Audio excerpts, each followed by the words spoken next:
Baik, selamat siang. Kita mulai materi ketiga. Materi ketiga ini melanjutkan sebelumnya. Jadi, mata itu kan memang sesuatu hal yang, cahaya itu sesuatu hal yang sangat berhubungan dengan mata, gitu ya.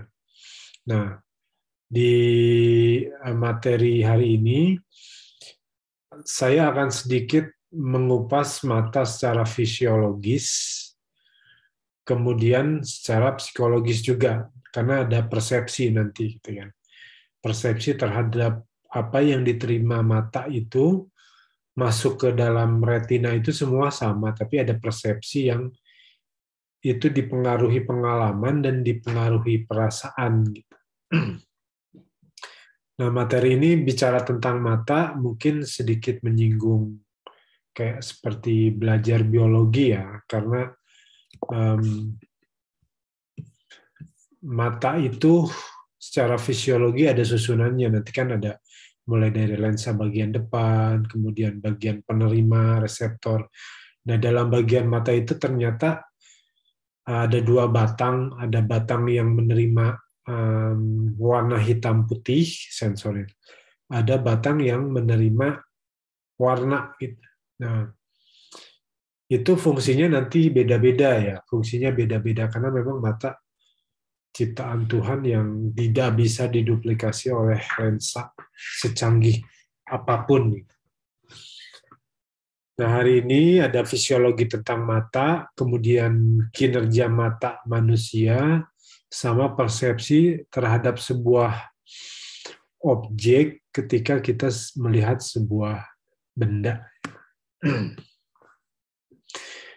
Melalui mata, kita dapat melihat dunia di sekitar kita. Melalui intensitas distribusi cahaya dan properti fenomena cahaya, sebuah ruangan akan memiliki kondisi atau suasana tertentu sehingga akan mempengaruhi persepsi kita. Persepsi sendiri dikatakan sebagai cara kita menerima informasi melalui indera kita atau sebuah ide, kepercayaan, atau gambaran dari suatu keadaan yang bergantung dari bagaimana kita melihat atau memahaminya. Nah, jadi karena manusia itu dikasih akal, ada persepsi yang muncul atas visual yang mungkin dua orang terima sama, tapi menangkapnya berbeda. Ya. Nah, mata itu adalah indera yang menangkap cahaya. Jadi otomatis ketika kita akan bicara tentang cahaya dan yang mengapresiasi cahaya tersebut adalah manusia, berarti kita bicara mata manusia bagaimana mengapresiasi ruang yang telah disinari oleh sebuah cahaya. Ini ada sebuah image bagaimana coba kalian rasakan ketika melihat image ini atau foto ini atau ruangan ini. Ada permainan cahaya di kiri kanan dan di depan. Dan kemudian ruangan ini atau gambar ini kan perspektifnya satu titik hilang.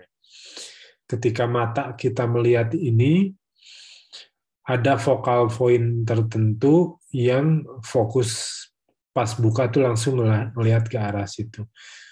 Nah, kemudian kayak permainan plafon di atas, kemudian pantulan cahaya di kolam renang, itu kan adalah sebuah kinerja mata yang menerima cahaya, gitu ya. Kalau cahayanya dimatikan semua, kita tidak bisa melihat ya. Walaupun mata itu bisa bereaksi ya. Kadang-kadang kan kita kalau mati listrik itu malam ya, biar gitu tiba-tiba mati listrik. Perasaan pertama pasti gelap gulita. Istilahnya kalau orang Sunda bilang mah apa ya, jari aja nggak bisa terlihat. Ya. Tapi lambat laun mata itu kan menyesuaikan ya, menyesuaikan sehingga yang asalnya benar-benar gelap lalu agak-agak terang sehingga kita masih bisa melihat secara remang-remang. Namun ketika listrik nyala lagi, mata kaget kan, silau. Nah itu nanti kita pelajari kenapa terjadi seperti itu. Dan hal itu akan mempengaruhi ketika kita merancang sebuah ruang dengan impresi tertentu, dengan psikologi ruang tertentu. Berarti kita harus paham tentang kayak reaksi-reaksi mata seperti tadi gitu ya. Penataan cahaya itu dibuat untuk menata dan merencanakan bagaimana membuat lingkungan visual yang baik. Lingkungan visual yang baik memiliki kriteria sebagai berikut. Pertama, memiliki kondisi lingkungan di mana kita dapat bekerja dengan baik, memiliki intensitas terang yang sesuai untuk berkegiatan dan beraktivitas. Ya, jadi teknik pencahayaan itu bukan asal terang, bukan asal remang-remang juga. Jadi ada fungsi atau kriteria tertentu yang harus dipenuhi. Ya, untuk ruang-ruang tertentu terang segini cukup. Ketika fungsinya lain akan kurang. Atau ketika ruang tersebut intensitasnya berlebihan, tapi ketika dipakai dengan fungsi yang lain justru cukup. Nah, itu kita akan memahami hal-hal tersebut. Kemudian yang kedua, memiliki orientasi sehingga aman dan nyaman dalam beraktivitas. Misalnya, kita dapat melihat batas sebuah ruang sehingga kita nggak nabrak tembok, nggak jatuh dari tangga gitu kan. Terus kita juga dapat mengetahui objek penting dalam ruang. Misalkan ketika kita akan merancang sebuah restoran, di main entrance itu ada sebuah focal point, ada lukisan yang harganya mahal miliaran. Tapi penataan cahayanya semua dibuat general. Sehingga orang ketika masuk ke dalam ruang tersebut nggak aware dengan lukisan yang udah dibeli mahal. Karena semua intensitasnya dibuat sama. Nah, teknik pencahayaan mengatur itu. Mana yang bisa kita fokuskan, mana yang bisa kita kesampingkan. Serta cahaya itu akan mempengaruhi pengetahuan kita tentang orientasi waktu ya, terutama sinar cahaya alami. Nanti akan ada namanya istilah circadian rhythm gitu. Ketika kita terbangun misalkan dari tidur, kita nggak lihat jam, tapi tiba-tiba bangun sudah terang, jendela sudah ada cahaya masuk dari luar. Otomatis kan langsung akan terbangun ya. Apalagi kita punya jadwal misalkan jam 6 pagi. Tetapi ketika kita terbangun, jendelanya masih gelap, kita nyantai saja padahal sudah jam 6 pagi karena mendung. Nah, itu kan adalah orientasi waktu. Kadang-kadang memang orientasi waktu terdistraksi oleh ini ya, kalau cahaya alami. Dengan namanya cahaya langit. Nanti akan kita bahas apa sih cahaya langit. Kemudian yang ketiga, meningkatkan well-being atau rasa bahagia, sehat dan nyaman. Pencahayaan harus dapat meningkatkan rasa bahagia seseorang dalam bentuk kenyamanan dalam ruang. Ini jelas ya akan kita rasakan ketika kita belajar di lampunya yang 5 watt sama belajar di ruang yang lampunya cukup. Nah, itu kan rasanya akan berbeda ya. Rasa nyamannya terhadap mata akan berbeda. Atau ketika tidur kita dikasih lampu general light yang warnanya putih semua. Otomatis kenyamanan tidur akan berkurang ketika kita ganti dengan lampu warna kuning yang memiliki dimmer, cahayanya bisa diredupkan. Nah, yang terakhir dan penting juga, teknik pencahayaan itu akan meningkatkan nilai estetis dari ruang. Ya, jadi sering saya bilang, kalau ketika merancang percuma desainnya baik, tapi penataan cahayanya tidak baik. Otomatis ornamen atau elemen yang sudah kita rancang tidak akan maksimal secara estetika. Pencahayaan bukan hanya mengenai berapa iluminasi atau tingkat terang ruang yang harus didapat dari sebuah ruang, tetapi juga bagaimana ruang dapat dipersepsikan oleh kita melalui panca indera kita, yaitu mata.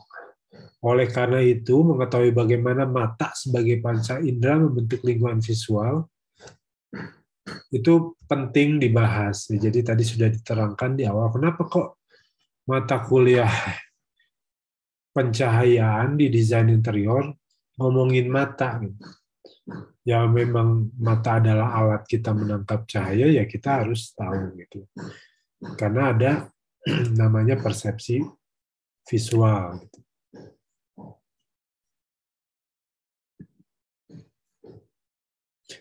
Ini penampang mata ya. Secara fisiologi ini susunannya ada kornea, ada lensa, ada iris dan pupil, ada otot, ada retina. Kemudian di bagian belakang ini ada fokusnya. Ya, di sini ada urat-urat, di sini ada lensa. Ini mungkin kalian sudah pelajari di pas SMA atau SMP ya, mata kuliah atau mata pelajaran biologi atau ilmu pengetahuan. Nah, ini saya membahas langsung akan dikaitkan lebih ke bagaimana mata menangkap sebuah visual. Nah, kan mata itu sebenarnya lensa itu membalikkan ya, difokuskan di sini, diterima oleh retina, masuk ke dalam otak, dan otak dipersepsikan. Dipersepsikan bahwa ruangan tersebut nyaman, ruangan tersebut indah, kemudian orang tersebut cantik, orang tersebut jelek, ya. Kinerja mata manusia dapat dipersamakan dengan kamera. Iris dan pupil dapat disamakan dengan diafragma, kamera untuk mengatur cahaya yang masuk. Ya, jadi kan di sini ada iris sama pupil ya. Kalau kalian punya kucing, itu akan terlihat jelas ya ketika intensitas cahaya di ruangannya besar, si diafragmanya ini akan menyempit. Tapi ketika malam, dia akan membulat dan bukaannya akan besar. Kemudian ada lensa di sini, fungsinya untuk mengarahkan arah cahaya agar fokus ke retina. Nah, jatuh di sini. Kalau yang plus atau minus, si otot-otot ininya dia sudah kesulitan mengatur tebal tipis lensa, jadi fokus ke sininya dia bermasalah.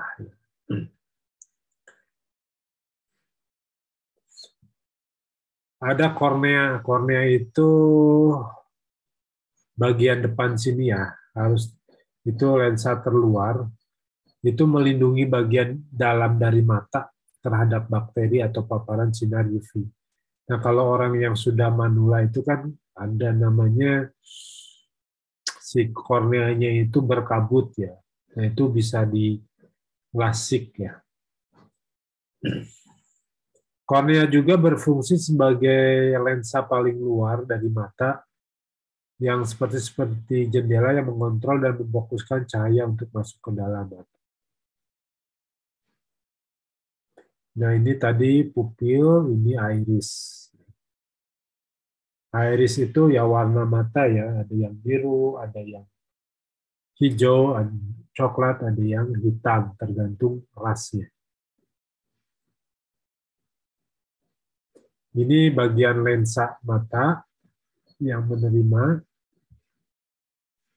Nah, kemudian ini retina, ya, yang sebagai reseptor. Nah, yang perlu kita pahami dalam retina itu ada dua. Ada reseptor rods atau batang, Ada reseptor cons atau kerucut. Ini fungsinya berbeda. Ya. Ini adalah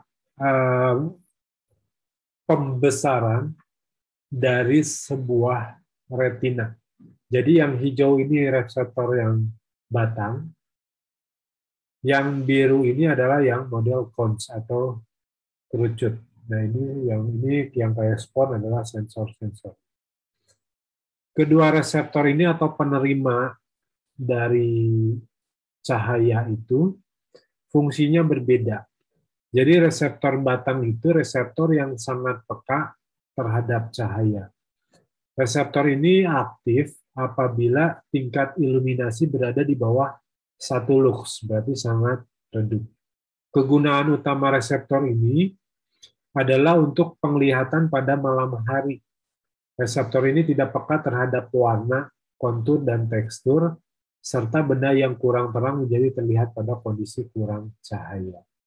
Nah, jadi ketika kalian jalan-jalan malam di hutan, atau ketika mati listrik tadi kan kaget ya. Awalnya yang bekerja reseptor biru ini yang fungsinya dia peka terhadap cahaya dan aktif apabila dalam keadaan terang dan dia bisa menerima warna. Malam-malam lagi belajar nih, ini yang aktif yang biru. Tiba-tiba lampu mati. Nah kan dia lambat laun kita tuh menyesuaikan ada transisi dari yang biru ke hijau. Ketika yang hijau lebih banyak aktif, makanya ruangan akan kembali lebih terlihat, gitu, nggak terlalu gelap. Nah mungkin orang yang buta warna itu reseptor birunya kurang peka terhadap warna. Jadi dia reseptor birunya. Karena yang batang, yang hijau ini dia nggak bisa nerima warna, tapi dia kuat di cahaya redup. Kalau di kamera handphone mungkin yang hijau itu untuk night modes ya. Kalau yang hijau, yang biru itu ya untuk kamera siangnya.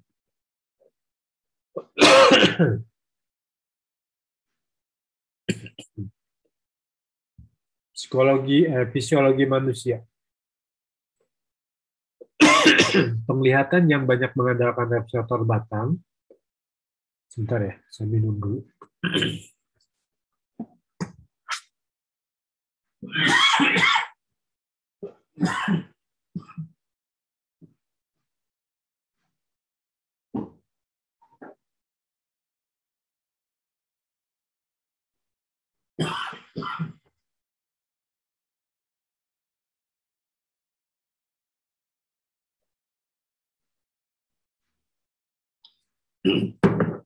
Nah, kedua hal tadi itu akan memunculkan istilah scotopic vision, photopic vision, sama mesopic vision.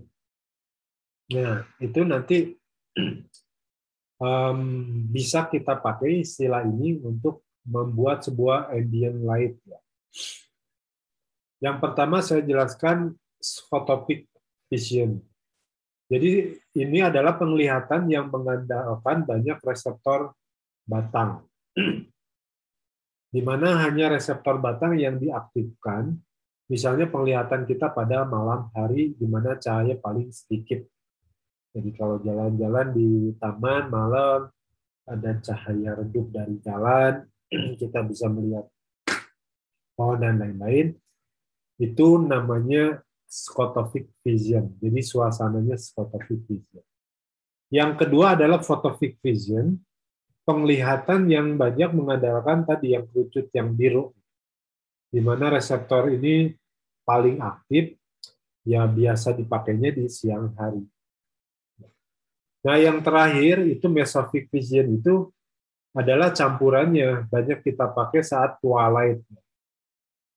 Jadi ketika fajar atau ketika matahari terbenam, maghrib, nah itu namanya ambient light-nya atau suasananya adalah mesopic vision. Jadi penglihatan di antara kondisi sedikit cahaya dan cukup cahaya, di mana kedua batang aktif, ya, misalnya saat terbit matahari atau terbenam matahari.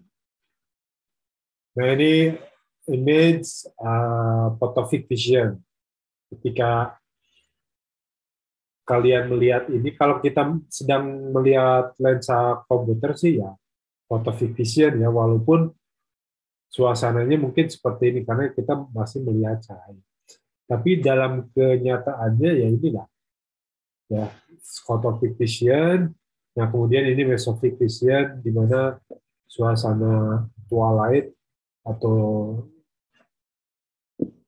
transisi siang ke malam atau malam ke siang, itu yang aktif adalah mesophic vision.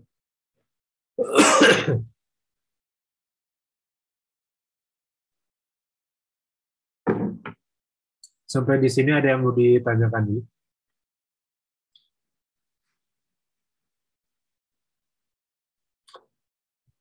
Nah, ketika kita paham mata secara fisiologis, gunanya apa?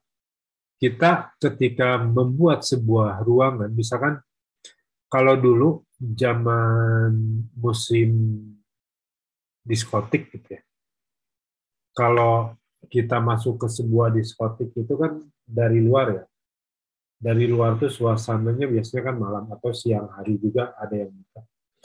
Itu biasanya masuk dulu ke sebuah lorong. Biasanya ada lorongnya dulu. Nah, lorong ini adalah lorong transisi ya. Jadi lorong transisi untuk orang menyesuaikan suasana nanti di dalam ruang diskotik kan biasanya lebih gelap ya. Lebih gelap.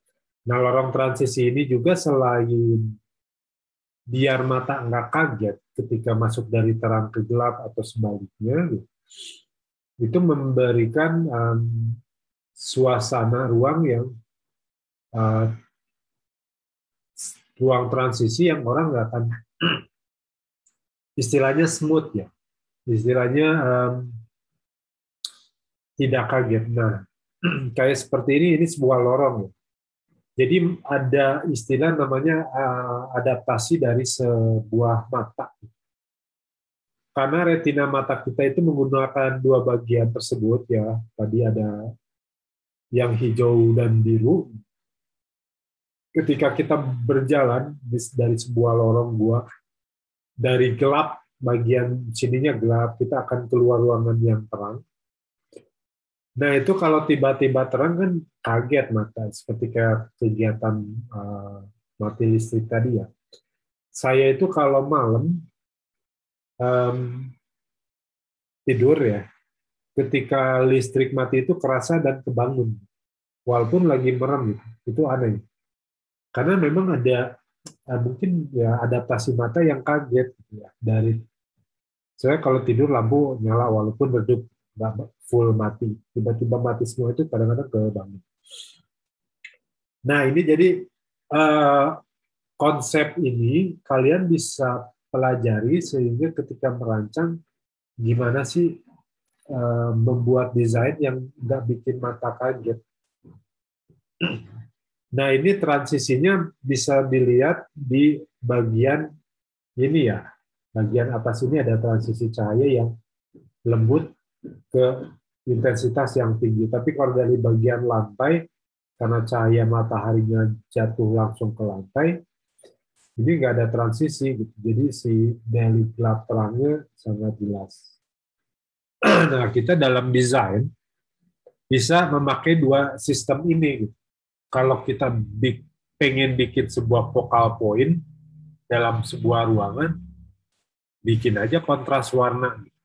Tapi kalau kita ingin bikin ruangan itu smooth, dari pembagian ruang ke dalam ruang lain, misalkan ketika kita merancang sebuah apa namanya auditorium gitu kan, auditorium itu kan lobinya terang, terus dia masuk ke dalam atau bioskop, dia masuk ke dalam bioskop itu kan kalau sudah main itu kan langsung gelap, gitu.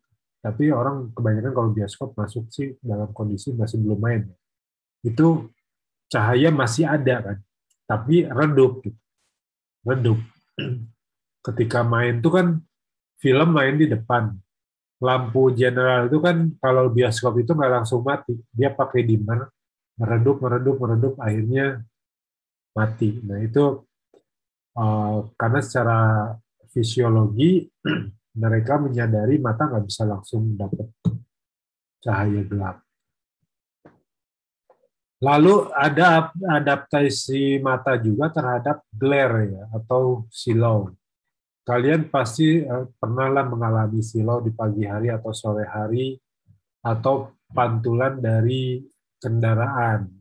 Nah, ketika ada silau di depan, si kelopak mata pasti menyempit, kemudian pupil sama iris pun menyempit kan, sehingga cahaya yang masuk ke dalam itu semakin sedikit, sehingga kita masih bisa memandang ke depan. Nah, itu bagaimana mekanisme sebuah mata mengadaptasi terhadap sebuah glare. Dan glare ini adalah termasuk polusi ya. Jadi dalam penataan cahaya, glare itu harus dihindari. Nanti kita belajar menyimpan sebuah lampu di atas meja kerja. Karena kalau salah, pertama akan menimbulkan glare, kedua akan menimbulkan shadow atau bayangan. Nah, itu salah satu polusi dari pencahayaan yang harus kita hindari. Nah, ini bisa dilihat ya. Glare yang didapat ketika kita menyimpan sebuah titik lampu. Ada titik lampu 1, ada titik lampu 2, ada titik lampu 3. Kita sedang bekerja di sebuah meja berhadapan sebuah monitor. Monitornya mungkin monitor model dahulu yang masih kaca, sehingga dia sangat mantul. Gitu. Lampu nomor 3 ini akan mantul ke layar, dan ini glare nggak enak. Glare nggak enak. Kemudian lampu nomor 1 itu glare-nya nembak langsung ke mata dan tidak sedap. Lampu nomor 2 glare-nya bisa nembak ke mata juga dari meja. Ya. Nah,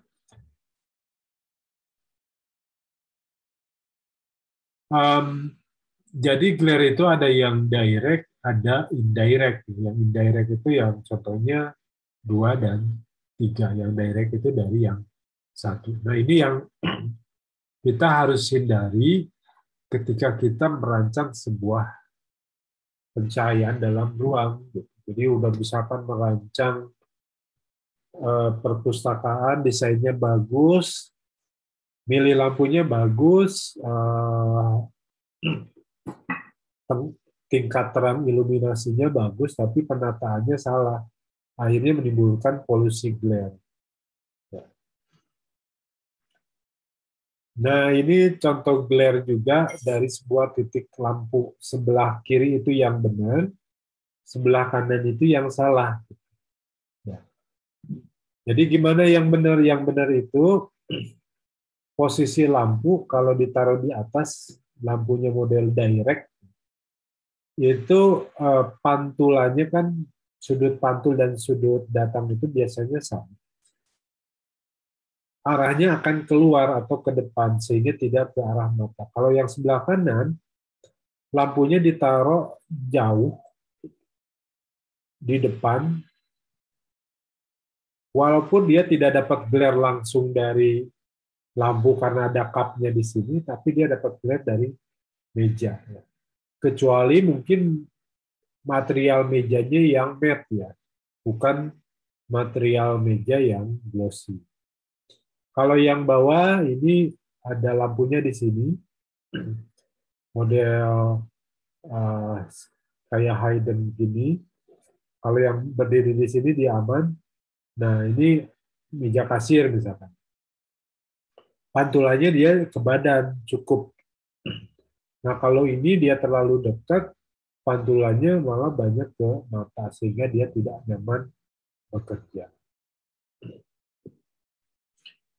Itu tadi bagaimana mata menyikapi secara fisiologis terhadap sebuah cahaya. Nah, lalu yang kedua, setelah mata itu masuk ke dalam retina dan masuk ke dalam otak, ada yang namanya persepsi. Nah, persepsi itu persepsi visual dalam desain itu bisa universal atau semua orang menyikapinya sama. Atau persepsi itu dalam desain bisa unik. Setiap orang berbeda karena ada pengalaman tertentu. Nah, ini saya mau tanya sama Dewi. Dewi, kalau lihat gambar di samping ini, ada 3 buah gambar. Kira-kira bendanya sama nggak? Sama, Pak. Kenapa sama? Ya, kalau menurut saya sama, cuman posisi kita melihatnya aja kayak beda gitu. Oh, ya, benar. Rifki pasti dengan asumsi yang sama gitu ya.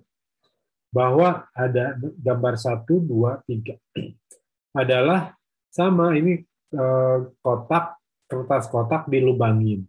Yang sini lihatnya tegak lurus, yang sini kotaknya dimiringkan, yang di sini lebih dimiringkan. Ya. Pasti sama seperti itu. Nah, itu namanya persepsi visual. Padahal dalam kenyataannya, ini adalah gambar kotak dan lingkaran, ini trapesium dan elips, ini trapesium juga dan elips. Ya, kalau diraba semua datar. Tapi kalau secara digambar, ini adalah bukan gambar yang sama. Satu gambar kotak, yang lainnya gambar trapesium dan elips. Nah, tapi karena manusia, kalau lensa menangkapnya seperti itu, gambarnya beda. Tapi karena manusia punya pengalaman, kalau saya punya bentuk kotak dimiringkan, bentuknya akan mirip seperti ini. Kalau dimiringkan lagi akan seperti ini. Nah, itu namanya persepsi. Ya, persepsi terhadap visual. Jadi, um, otak menerjemahkan apa yang dilihat tidak selalu sesuai dengan gambar bentuk aslinya, tergantung pengalaman pribadinya. Ini contoh, ada interpretasi, ada 3 gambar. Ini gambar apa, Rifki? Garis. Membentuk apa? Kalau ngebentuk kayak ngebentuk itu mata sama bibir. Kamu bentuk mata sama bibir? Kayak itu, kayak Pikachu gitu. Enggak, ini kan Dewi ini membentuk apa? Plus juga bisa. Ya, benar, secara selitas kan ini membentuk plus. Iya. Untuk ada segitiga. Ini akan membentuk sebuah pengelompokan. Kalau yang ini deh, kalau kita lihat, ini kan cuman gambar kotak, apa sih namanya, bentuk kayak gini. Nah, tanpa ada garis menyambungkan ke benda yang ini, gambar-gambar ini, kita berasumsi bahwa ini tanda plus. Karena ada pengalaman bahwa ketika benda ada sinar di sebelah sininya, dia akan berbayang di sini. Sehingga persepsi kita mengesampingkan ini secara parsial, tapi kita langsung membentuk ini, menyatukan ini menjadi sebuah benda. Sebenarnya persepsi ini berlaku juga di itu ya, di binatang. Tapi yang terbukti itu di kucing. Jadi saya pernah lihat di mana ya, kucing itu kan dia akan nyaman duduk diam di benda yang kotak. Walaupun bendanya lebih kecil dari badannya, dia akan diam di situ. Nah, ada penelitian bikin persepsi visual untuk kucing. Jadi bukan kotak beneran atau bukan persegi 4 beneran, tapi lantai yang dicat seperti ini membentuk kotak. Dan si kucing itu mengasumsikan itu kotak. Nah, berarti sebenarnya persepsi visual itu bisa juga diinterpretasi oleh hewan, gitu. Tidak hanya oleh manusia. Persepsi juga tergantung kepada pengalaman manusia ya menginterpretasikan objek. Kalau kita nanya gambar plus ini kepada anak kecil umur 5 tahun, 4 tahun, dia nggak akan bilang ini tanda plus. Ya, karena dia mungkin belum punya pengalaman ini. Kalau yang tengah ini dia bilangnya ini Pac-Man hadap-hadapan, nggak mungkin bilang ini adalah segitiga dengan kaki bulat. Pengalaman itu akan semakin kuat seiring pengalaman interpretasi manusia selama hidupnya. Sehingga elemen-elemen yang hilang dari sebuah objek yang tidak lengkap akan diinterpretasikan lengkap, ya, seperti garis-garis ini walaupun nggak ada dianggap ada. Nah, ini ada 2 buah kotak. Kira-kira yang sebelah kiri atau sebelah kanan yang gelap, paling gelap, abu-abunya? Kiri. Yang background-nya putih. Iya. Karena apa? Coba gini. Ini kiri atau kanan? Sama. Kiri. Kayaknya kiri. Karena kamu bilang kiri, karena ada perbandingan kontras. Ini background-nya putih dibandingkan dengan abu-abu ini tingkatnya misalkan 10, yang ini tingkatnya 10 karena background-nya hitam, kamu akan bilang bahwa ini lebih fokus atau lebih mencolok daripada ini. Sama itu dengan kalau kita nanti mempermainkan teknik pencahayaan. Nah, kalau background-nya sama semua, ini kelihatan tone-nya sama. Tidak ada aksen abu-abu di situ. Itu ya, itu namanya persepsi berdasarkan kayak background kontras gelap dan terang. Ini yang dilingkari. Garis yang ini akan dianggap lebih tinggi daripada yang ini, benar nggak? Yang ditebalkan ini. Karena kita terdistraksi oleh persepsi bahwa ini ruang. Karena ada perspektif bahwa ini dinding samping. Kalau ini ditarik ke sini, jatuhnya dia akan di tengah-tengah gini kecil. Tapi dalam kenyataannya gitu, ini adalah sama.